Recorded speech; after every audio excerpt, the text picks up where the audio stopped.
Definidas as propriedades do gás, em termos de serem extensivas, de serem intensivas, o conceito de temperatura e o conceito de pressão, nós estamos aptos agora, então, a estudar a descoberta das leis empíricas dos gases. A primeira lei descoberta foi a chamada Lei de Boyle, no ano de aproximadamente 1662, certo? Em torno dos resultados publicados logo após.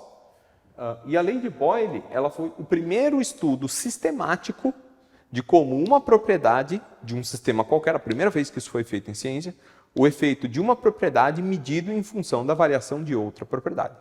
Então, o que o Boyle fez? O Boyle pegou um tubo em forma de J, ele preencheu esse tubo com mercúrio, então ele foi colocando mercúrio nesse tubo até o ponto em que o mercúrio tocou essa parte central aqui.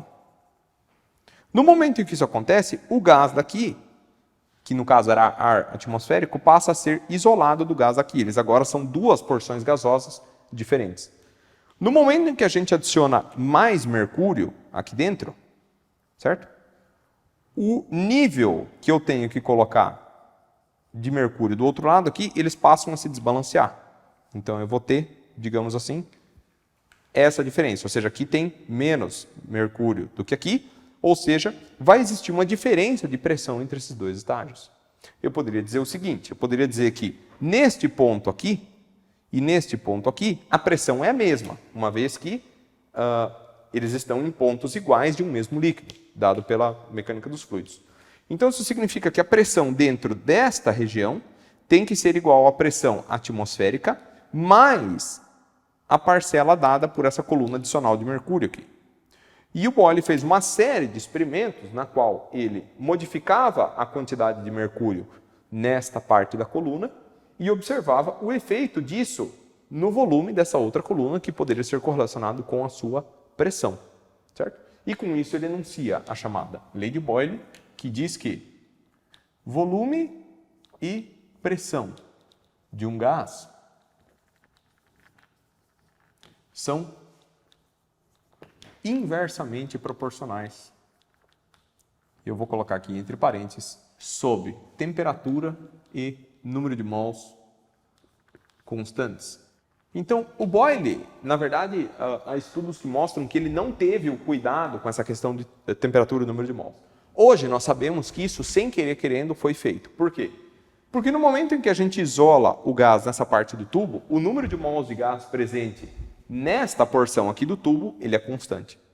E tendo em vista que o Boyle fez os experimentos dele num mesmo momento, ou seja, ele fez repetidas adições num intervalo curto de tempo, nós somos levados a crer que não houve uma variação tão grande de temperatura dentro do laboratório dele. Quer dizer, ele não tomou cuidado com isso, mas ao mesmo tempo não há motivos para a gente crer que houve uma variação brusca de temperatura.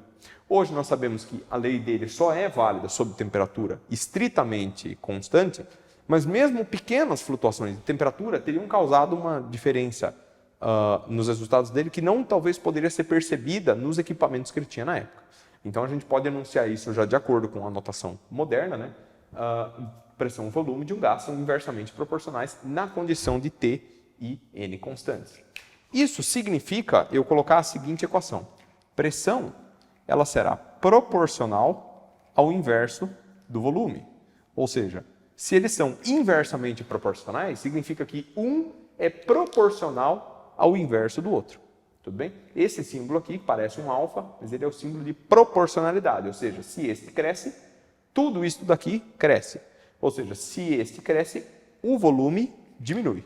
Todo o termo 1 sobre V cresce e isso ocorre mediante a diminuição do volume.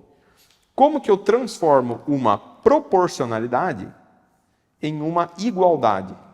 Eu multiplico este termo aqui por uma constante de proporcionalidade, que eu vou chamar de K1 vezes 1 sobre V, certo? Que pode ser escrito P vezes B igual a K1. K é uma constante genérica, ela não tem um significado por enquanto. Depois a gente vai ver que vão existir outras constantes. E essa constante aqui, ela depende de quem? Ela depende do número de mols e ela depende da temperatura. Logicamente, porque são os dois parâmetros que a gente não está variando no sistema. Isso significa que se eu tiver dois estados de um sistema, dois estados na mesma temperatura e no mesmo número de mols, se eles tiverem pressões diferentes, os volumes também serão diferentes e o produto pressão e volume nos dois casos será igual à mesma constante. O que isso significa? Que eu posso escrever a lei de Boyle como P1V1 igual a P2V2. Ou seja, se a pressão numa transformação aumenta, o volume tem que diminuir. Se a pressão diminui, o volume aumenta e assim por diante. Então, tanto esta formulação quanto esta são formulações matemáticas aceitáveis para a chamada lei de Boyle. Então, em primeiro lugar, vamos pensar num gráfico, né? Se eu quisesse fazer um gráfico da lei de Boyle, eu teria, por exemplo, pressão contra volume. No caso de pressões altas, o volume é comparativamente baixo, ou seja, eu teria pontos, por exemplo, aqui. No caso de pressões moderadas, eu tenho volumes moderados. No caso de pressões baixas, eu tenho volumes altos, ou seja, baixo no gráfico da pressão, no eixo, alto no gráfico, no eixo do volume. Isso significa que eu vou ter uma curva mais ou menos assim, ó. Vamos fingir que esses dois pontos aqui ficaram exatamente aqui em cima, que é o tipo de gráfico desse tipo de curva aqui. Aliás, perdão, desculpa. O tipo de gráfico dado por essa expressão aqui, ou seja, o produto dos dois dá uma constante. Então, isso aqui é uma equação para uma hipérbole, à medida que um cresce, o outro diminui. Em todos esses pontos aqui, o produto pressão vezes volume tem o mesmo valor. Aqui a pressão é grande, o volume é pequeno. Aqui o volume é grande, a pressão pequena, mas as proporções são as mesmas. Se eu mudar o número de mols e a temperatura, eu vou ter outras curvas. Por exemplo, aqui, aqui e aqui. Então, cada uma dessas curvas, ela está numa temperatura diferente. Elas são chamadas isotermas. Ou isotermas de Boyle. Então, quer dizer, todos os pontos dentro de uma mesma isoterma, obviamente, estão na mesma temperatura, como o próprio nome diz, e isso é uma condição dada necessariamente por esta equação aqui. Agora, seria muito mais prático se nós tivéssemos essas equações escritas, se nós tivéssemos esses gráficos expressos como retas e não como hipérboles. O tratamento matemático de retas é normalmente mais simples e mais direto. Então, como que eu poderia fazer para expressar a lei de Boyle num gráfico que desse uma reta? Por exemplo, assim. Eu teria que plotar a pressão aqui, mas eu não posso colocar o volume no eixo X. Por quê? Se eu colocar pressão contra volume, eu volto para esse gráfico aqui. Então, a ideia é, como que eu posso transformar, por exemplo, esta equação aqui numa equação de uma reta? Ora, é simples. Basta nós nos concentrarmos na formulação matemática dela. Eu vou apagar aqui para ficar mais fácil de escrever. Então, vamos pensar assim. Ó. Eu vou dividir ela em secções. Aqui e aqui. Então, se eu escrever aqui y igual a vezes x, isso aqui é uma equação de reta com origem no zero, igual a aquele gráfico. Qual que é a necessidade? Que no eixo y esteja a pressão e que no eixo x esteja não o volume, mas o inverso do volume. Então, se eu colocar aqui o inverso do volume, eu vou ter uma reta. Cada uma das isotermas de Boyle nesse gráfico aqui daria uma reta com uma inclinação diferente a partir da origem. Então, aqui seriam diferentes temperaturas, T1, T2, T3, T4 e assim por diante.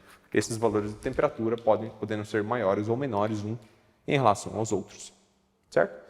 Então, o Boyle foi o primeiro que sistematizou a descoberta de como uma propriedade depende de outra propriedade. Em outras palavras, a pressão agora ela é uma função do volume.